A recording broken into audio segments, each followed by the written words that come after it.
नमस्कार दोस्तों, स्वागत है आपका शुभ घर में। आज हम जानेंगे वसंत पंचमी के मौके पर 6 राशियों के लिए करोड़पति योग। तो चलिए शुरू करते हैं आज की शुभ और खास वीडियो। तो आज हम एक ऐसी दुनिया में गोता लगा रहे हैं जिससे हम सब कभी ना कभी तो टकराए ही हैं। हाँ बिल्कुल। हमारे एक श्रोता ने हमें ज्योतिष और समृद्धि से जुड़ी कुछ भविष्यवाणियों के स्क्रीनशॉट भेजे। ये उन्हें हाल ही में इंटरनेट पे हर जगह दिख रहे थे। अच्छा। और उनका सवाल बहुत सीधा था, ये इतने लुभावने क्यों लगते हैं, भले ही हमारा दिमाग कहता हो कि इन पर यकीन ना करे। ये एक बहुत ही दिलचस्प सवाल है, क्योंकि ये सवाल ज्योतिष के सच या झूठ होने के बारे में है ही नहीं। सही बात है। ये है संचार और मनोविज्ञान के बारे में। मतलब एक संदेश को कैसे तैयार किया जाता है कि वो हमारे दिमाग के तार्किक हिस्से को बाईपास कर जाए और सीधा हमारी उम्मीदों और इच्छाओं से बात करें। बिल्कुल सीधा वही। तो आज हमारा मिशन इन भविष्यवाणियों की पड़ताल करना नहीं है, बल्कि इनकी बनावट की एक तरह से चीर-फाड़ करना है। हाँ, हम ये समझेंगे कि इन्हें बनाने के लिए कौन सी मनोवैज्ञानिक तरकीबें इस्तेमाल की जाती हैं। अलग-अलग स्रोत हैं और हम देखेंगे कि इनमें क्या पैटर्न उभर कर आते हैं।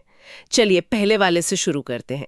वो बहुत ही सीधा और दमदार है। हाँ, ये वाला तो सीधा मुद्दे पर आता है। इसमें लिखा है वसंत पंचमी 23 जनवरी को, जिसमें 6 राशियां होंगी करोड़पति। कुंभ, मेष, तुला। और 3 कौन सी हैं? बस इतना ही। इस एक छोटी सी लाइन में ही कितना कुछ है ना? बहुत कुछ। सबसे पहले तो करोड़पति शब्द पर ही ध्यान जाता है। ये नहीं कहा गया कि आपको धन लाभ होगा या आपकी आर्थिक स्थिति सुधरेगी। नहीं, वो सब नहीं। सीधा करोड़पति। ये शब्द क्यों चुना गया होगा? इसका क्या असर होता है? देखिए, ये एक भावनात्मक परमाणु बम की तरह है। करोड़पति सिर्फ एक संख्या नहीं है, ये एक जीवन शैली है, आजादी है, सपनों के पूरे होने का प्रतीक है। सही है। तो जब आप इस शब्द का इस्तेमाल करते हैं तो आप तर्क से नहीं, बल्कि सीधे किसी की सबसे गहरी आकांक्षाओं से जुड़ जाते हैं। तो ये एक बहुत शक्तिशाली हुक है। हाँ, जो तुरंत ध्यान खींचता है, क्योंकि एक समाधान का वादा करता है। पैसे की सारी चिंताओं का एक झटके में अंत। ठीक है, तो उन्होंने एक बहुत बड़ा, बहुत आकर्षक वादा कर दिया, लेकिन ऐसे वादे तो कोई भी कर सकता है। हाँ बिल्कुल। तो इसे विश्वसनीय बनाने के लिए वो अगला कदम क्या उठाते हैं?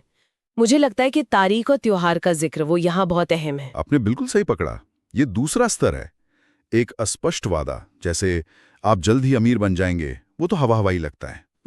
लेकिन जैसे ही आप कहते हैं 23 जनवरी, वसंत पंचमी को, आप उस वादे को एक वास्तविकता में स्थापित कर देते हैं। हाँ, उसे एक संदर्भ मिल जाता है। सही। और वसंत पंचमी एक सांस्कृतिक रूप से बहुत महत्वपूर्ण दिन है। ज्ञान, नई शुरुआत, इन सब से जुड़ा है। तो शुभ दिन के साथ करोड़पति बनने जैसी बड़ी बात को जोड़कर आप उस वादे को एक तरह की पवित्रता दे रहे हैं। बिल्कुल, एक विश्वसनीयता उधार दे देते हैं। ये सिर्फ एक भविष्यवाणी नहीं, बल्कि एक शुभ संयोग लगने लगता है। मतलब ये उस दावे को एक सांस्कृतिक ढांचे में फिट कर देता है, जिससे उस पर शायद यकीन करना आसान हो जाता है। एकदम। अच्छा, अब हमारे पास एक दूसरा स्रोत है जो थोड़ा अलग तरीका अपनाता है। हाँ, ये वाला भी दिलचस्प है। इसमें लिखा है बृहस्पति का दुर्लभ गोचर केवल 2 राशियों, कन्या और वृश्चिक के लिए ला रहा है एक गुप्त निवेश का अवसर। पूरी जानकारी जल्द ही।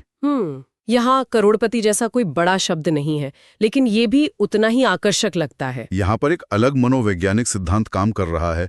ये है विशिष्टता और अभाव का सिद्धांत। अच्छा, वो कैसे? दुर्लभ गोचर और केवल 2 राशियों के लिए, ये शब्द एक एहसास दिलाते हैं कि ये मौका सबके लिए नहीं है, ये खास है, एक्सक्लूसिव है। हाँ, और इंसानी फितरत है कि जो चीजें सीमित या दुर्लभ होती हैं, हम उन्हें ज्यादा कीमती मानते हैं।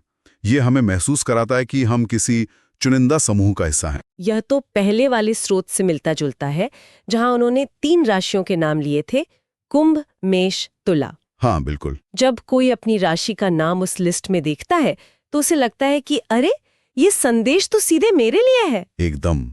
इसे मनोविज्ञान में बर्नम इफेक्ट से जोड़कर देख सकते हैं। ये वो प्रवृत्ति है जहां लोग ऐसे बयानों को अपने लिए बहुत सटीक मान लेते हैं, जो असल में काफी सामान्य होते हैं और बहुत से लोगों पर लागू हो सकते हैं। हाँ, तो जब आप कुछ राशियों का नाम लेते हैं, उन राशियों के करोड़ों लोगों को अचानक ये संदेश बहुत व्यक्तिगत और सच्चा लगने लगता है। वे महसूस करते हैं कि उन्हें चुना गया है। और यहीं पर दोनों स्रोत एक बहुत ही चालाक मोड़ लेते हैं। पहला वाला 3 राशियों का नाम बताकर पूछता है, और 3 कौन सी हैं? हाँ, और दूसरा वाला गुप्त निवेश अवसर का जिक्र करके कहता है पूरी जानकारी जल्द ही। दोनों ही कहानी को अधूरा छोड़ देते हैं। और यही इन संदेशों का असली इंजन है। ये एक बहुत शक्तिशाली संज्ञानात्मक पूर्वाग्रह का इस्तेमाल करता है जिसे साइगार्निक इफेक्ट कहते हैं। साइगार्निक इफेक्ट? हाँ, ये सिद्धांत कहता है कि हमारा दिमाग अधूरे कामों या अधूरी जानकारी को पूरे हो चुके कामों की तुलना में ज्यादा शिद्दत से याद रखता है। अच्छा। जब कोई जानकारी अधूरी छोड़ दी जाती है तो हमारे दिमाग में एक तरह की खुजली या कह लीजिए एक तनाव पैदा होता है। हम उस खाली जगह को भरने के लिए बेचैन हो जाते हैं। ये तो किसी थ्रिलर फिल्म के क्लिफहैंगर एंडिंग जैसा हो गया। आप जानना चाहते हैं कि आगे क्या हुआ? बिल्कुल वही बात है। तो ये सवाल और 3 कौन सी है सिर्फ एक सवाल नहीं है, ये एक हुक है जो आपको उस जानकारी से बांधी रखता है। हाँ, और ये आपको एक निष्क्रिय पाठक से एक सक्रिय खोजी बना देता है। सही। ये एक इंफॉर्मेशन गैप या जानकारी का अंतर पैदा करता है और हमारा दिमाग उस अंतर को पाटना चाहता है। ये जानकारी को एक बयान से एक पहेली में बदल देता है। एकदम जी पुटला आपने। और पहेलियां सुलझाने में हमें मजा आता है। इस प्रक्रिया में हम उस स्रोत के साथ और ज्यादा जुड़ जाते हैं। हम उस पे और ध्यान देने लगते हैं, शायद उनकी वेबसाइट पे वापस जाते हैं या उनके अगले पोस्ट का इंतजार करते हैं। बिल्कुल। अब अगर हम अपने तीसरे स्रोत को देखें तो ये पहेली और भी साफ हो जाती है। बताइए। इसमें लिखा है शनि की कृपा से इन 4 राशियों के खुलने वाले हैं भाग्य के द्वार। क्या आप इनमें से एक है?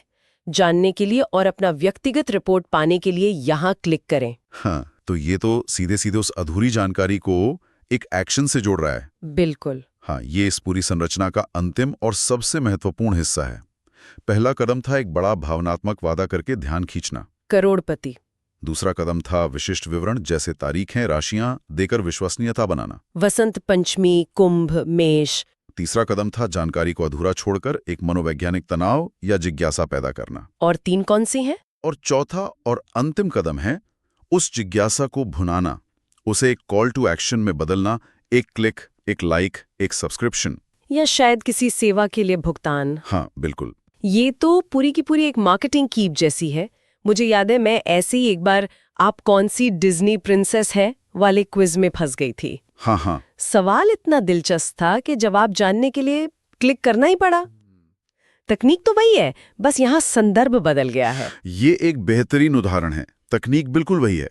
जिज्ञासा एक बहुत शक्तिशाली प्रेरक है। ये स्रोत जानता है कि अगर वे आपको ये सोचने पर मजबूर कर दें कि क्या मैं उन भाग्यशाली लोगों में से एक हूं, तो उस सवाल का जवाब जानने की आपकी इच्छा इतनी प्रबल हो जाएगी कि आप उस लिंक पर क्लिक कर ही देंगे। हाँ, वे आपकी जिज्ञासा को एक मुद्रा की तरह इस्तेमाल कर रहे हैं। तो अगर हम इन तीनों स्रोतों को एक साथ देखें तो एक स्पष्ट पैटर्न दिखता है। हाँ, एक फॉर्मूला है पूरा। एक बड़ा जीवन बदलने वाला वादा, उसे विश्वसनीय बनाने के लिए कुछ ठोस विशिष्ट विवरण, फिर एक रहस्य या अधूरी जानकारी जो आपको बेचैन कर दे, और अंत में उस बेचैनी को दूर करने का एक आसान रास्ता जो आमतौर पर एक क्लिक दूर होता है। ये एक बहुत ही कुशल और मतलब परखा हुआ फॉर्मूला है, और ये सिर्फ ज्योतिष तक ही सीमित नहीं है। अच्छा। आपको ये जल्दी अमीर बनने वाली योजनाओं में मिलेगा, सनसनीखेज समाचारों की सुर्खियों में मिलेगा, यहाँ तक कि राजनीतिक संदेशों में भी मिलेगा। हाँ, सही बात है। ये मानवीय मनोविज्ञान का फायदा उठाने का एक तरीका है। ये हमें ये भी दिखाता है कि जो जानकारी नहीं दी जाती वो अक्सर दी गई जानकारी से ज्यादा शक्तिशाली होती है। वो खाली जगह ही है जहां हमारी कल्पना और उम्मीदें पनपती हैं। बिल्कुल। ये वाकई सोचने वाली बात है। हम अक्सर जानकारी के तथ्यों पर ध्यान केंद्रित करते हैं, लेकिन हम इस पर ध्यान नहीं देते कि उसे किस तरह से पैक और प्रस्तुत किया जा रहा है। और वो पैकेजिंग ही अक्सर तथ्य से ज्यादा असरदार हो जाती है। सही है। और आज के सूचना के सैलाब में ये समझना पहले से कहीं ज्यादा जरूरी हो गया है। ये हमें एक जागरूक उपभोक्ता बनने में मदद करता है। हाँ, जब हम इन तकनीकों को पहचानना सीख जाते हैं तो हम एक कदम पीछे हटकर सोच सकते हैं, ठीक है, ये संदेश मुझे कैसा महसूस कराने की कोशिश कर रहा है और क्यों। ये हमें भावनाओं के आधार पर तुरंत प्रतिक्रिया देने के बजाय एक सूचित निर्णय लेने की शक्ति देता है। एकदम। तो आज हमने ज्योतिष की भविष्यवाणियों के बहाने ये समझा कि कैसे संदेशों को मनोवैज्ञानिक रूप से शक्तिशाली बनाया जाता है। हमने एक बड़े वादे के हुक को देखा, विशिष्टता के सहारे विश्वसनीयता बनाने का तरीका देखा, और अधूरी जानकारी से जिज्ञासा जगाने की तरकीबों को भी समझा। और हमने ये भी जाना कि कुंभ, मेष और तुला जैसी राशियों का नाम लेना कैसे संदेश को व्यक्तिगत बना देता है। हाँ, और सबसे महत्वपूर्ण बात यह है कि ये विश्लेषण हमें किसी भी जानकारी को एक आलोचनात्मक दृष्टि से देखने के लिए प्रोत्साहित करता है। ये हमें सिखाता है कि हमेशा ये सवाल पूछें, ये जानकारी मुझे क्यों और किस रूप में दी जा रही है, संदेश के पीछे का इरादा क्या है, वो अधूरापन, वो सवाल, वो रहस्य। वही अक्सर असली कहानी कह रहा होता है। ये हमें केवल एक निष्क्रिय रिसीवर होने से एक सक्रिय विश्लेषक बनने की ओर ले जाता है। हाँ। हम सिर्फ जानकारी ग्रहण नहीं कर रहे हैं, बल्कि हम ये भी समझ रहे हैं कि उस जानकारी की मशीनरी कैसे काम करती है। और ये एक बहुत ही सशक्त करने वाला कौशल है। ये हमें सूचना के शोर भरे युग ने अपने दिमाग पर नियंत्रण रखने में मदद करता है। ये समझने में मदद करता है कि कौन हमारे ध्यान को अपनी ओर खींचने की कोशिश कर रहा है और क्यों। इन स्रोतों ने हमें ये सवाल पूछने पर मजबूर किया कि वे बाकी भाग्यशाली राशियां कौन सी हैं। लेकिन शायद आज की इस बातचीत के बाद सोचने वाली बात यह है, असली सवाल ये नहीं है कि वे 3 राशियां कौन सी हैं। बल्कि असली सवाल ये है कि कोई स्रोत हमें ये महसूस कराने में क्यों और कैसे कामयाब हो जाता है कि ये जानना हमारे लिए बेहद जरूरी है, और उस जिज्ञासा को शांत करने के लिए हम क्या कीमत चुकाने को तैयार हैं। अगर आप सनातन धर्म और चमत्कारी उपायों में विश्वास रखते हैं तो शुभ घर चैनल को अभी सब्सक्राइब करें